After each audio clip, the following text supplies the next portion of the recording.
back to the Around the Block Sports Show. This is theoretically the second episode of our existence, but we have made the transition from Spotify, where you can go listen to our first episode, to now YouTube, where we'll be posting little clips of our talk here. And really, we just talk about sports, everything to do with it. I'm Adam. And I'm Drew. And let's get right into it. So first, this segment we'll be talking about the NBA free agency. We can start with the Hawks. So what do we think about that? I just think it was interesting, like the whole Bogdan Bogdanovic ordeal, with the Bucks and the Kings. It was just like a whole scenario that was interesting. I don't even know how it impacts the team, but I just think that the whole situation there is interesting. Yeah, I'm pretty sure, and this is kind of sad if this is the case, but I'm pretty sure it was, the Bucks, signed him, or, signed the Bucks and Hawks, agreed on, this, trade with Bogdan without him agreeing to re-sign with the Kings.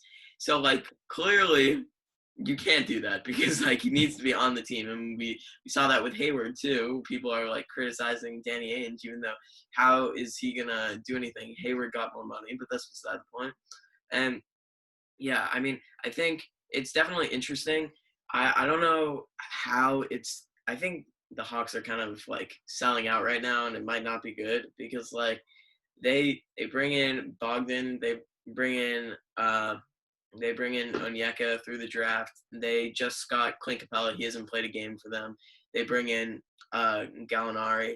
And it kind of just looks more and more like it's going to be a logjam. You're right now not even thinking about, I assume, you're paying Bogdan all that money, and you're not even thinking about Cam Reddish and DeAndre Hunter they're definitely going to be on the bench. And then you kind of have this logjam at center power forward with Onyeka and Clint Capella and John Collins, who, more and more we see that it would be nice if he could play center, but he really can't keep up with the big bigs. And then Danilo also, we don't know if he can play power forward. Small forward. He's more of a power forward now. Anything else? I also think it'll be interesting how Rondo plays there. Yeah. He was okay on the Lakers, but he's definitely sort of washed, obviously.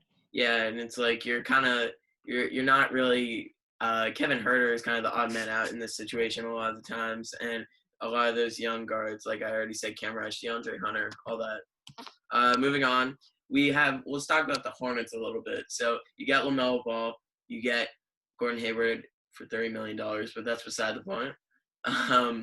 And now you kind of have this young nucleus that's actually pretty good. You went from being one of the lesser teams in the East. Yes, you were, I think, 10, but you still really didn't have a chance to make the playoffs that much. And you did a lot better than people thought. But the thing is that you now have this team that can really make a run. Well, not make a run, make a run for the playoffs, maybe even 7. And that's kind of, I feel disappointing, considering a lot of this time, with Kemba, you were just making the playoffs. So now you're back to the same place. And obviously you hope LaMelo is growing and growing, but it's still probably going to lead you to the 7th seed, but they're definitely exciting. I just think that the division there is really interesting. I know divisions don't matter, but that division plays each other a lot, and they'll be fighting it out for those bottom tier playoff positions. You got the Hornets, the Magic, the Heat are going to be top tier. The Wizards, who knows? And the Hawks, we obviously think they could go to the playoffs for sure. Yeah, the Wizards, that was interesting.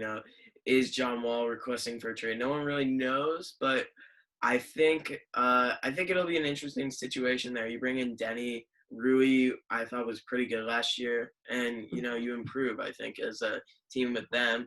But Charlotte, their jerseys are clean as though. I'm not gonna lie, those are fire. But I don't know, LaMelo and those threads, that could be dangerous. I'm not gonna lie. I agree.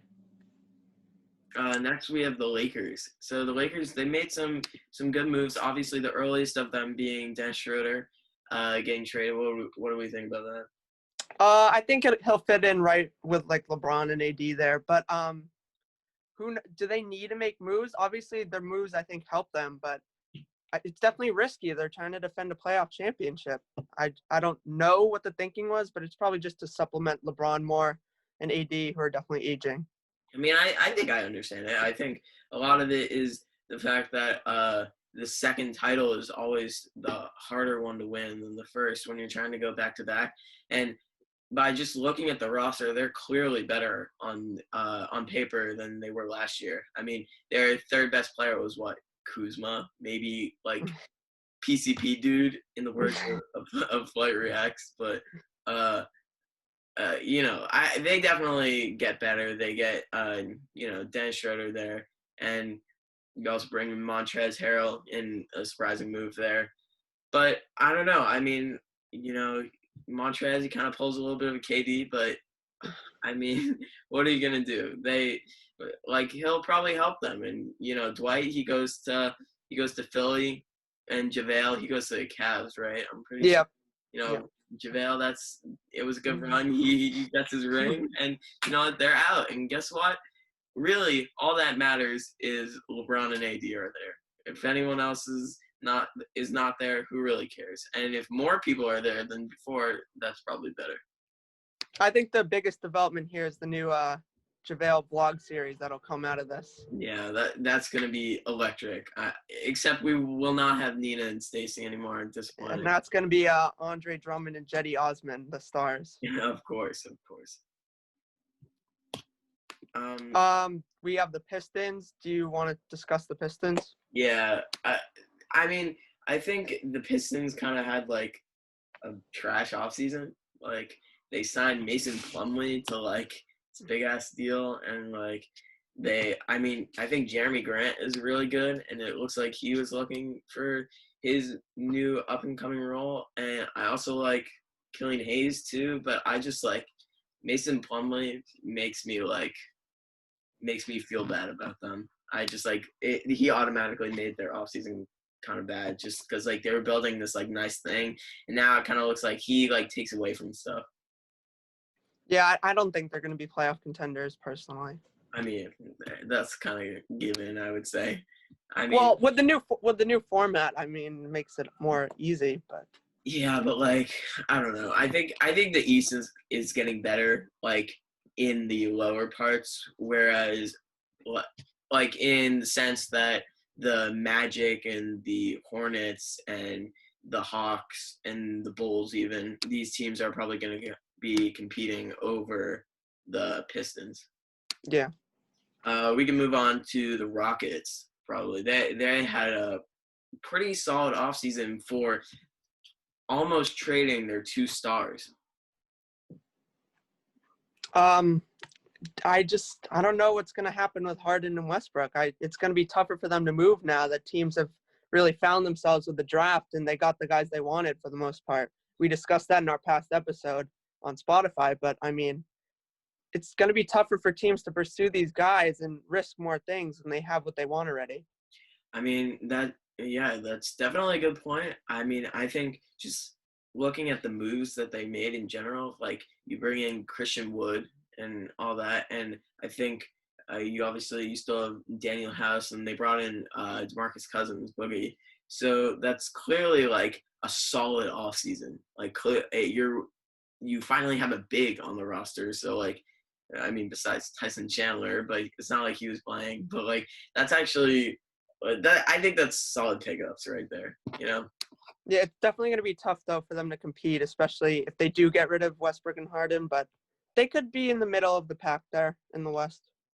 Yeah, I think this might be our next team might be the best offseason of them all. We have Portland Trail Blazers. Now, Blazers obviously underwhelming performance in the regular season, overwhelming for the bubble. They came in, it was Dame time. He came, he brought home was it him or Devin Booker bubble MVP? It was Dame, right? Yeah, it's Damian Lillard. Yeah, so Dame, he came in, got bubble MVP. He and they managed to get one win against the Lakers. But this year, I could honestly see them getting a 3 or 4 seed. They bring in what's his name, Robert Covington, and I just think their lineup now is like complete. They have this like defending wing that can help them a lot, and they go and they sign back Rodney Hood, I think, after like his injury and all that. And I think they just and they bring back Melo too, which a lot of people thought that might have not been an option. Yeah, but Melo obviously blossomed in the bubble. We'll see how he does in the real NBA world, I guess, next month.